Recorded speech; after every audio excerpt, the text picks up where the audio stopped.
Igazságos őszi Zoltán hoppá baba született. Bobby vagyok, amúgy megtartjuk.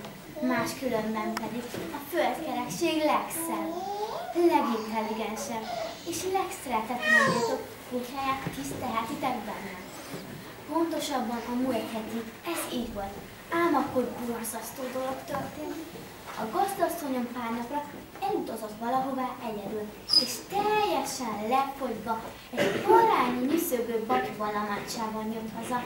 Legugolt hozzám, és bemutatta nekem a tejszavú csomag felhalmát.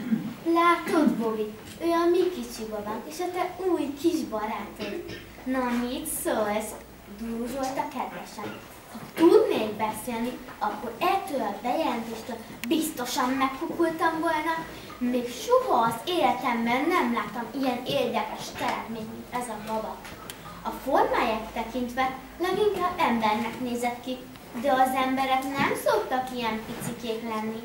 Vártam, hogy ő maga is ülleműen üdvözöljön engem, ahogy az emberek szokták, ha megpillantanak. Vagy legalább megsimogasson. Erre a baba célna vékony hangot háromszor rám nyávogott.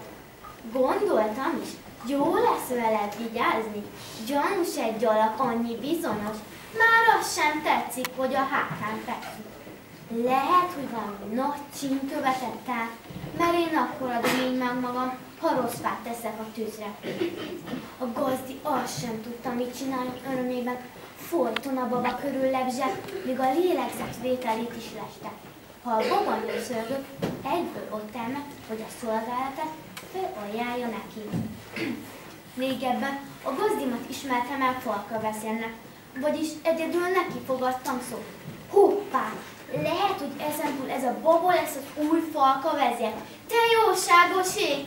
Csak most döbbentem rá! Ezek vettek nekem egy emberkölköt, pedig nem is kértem.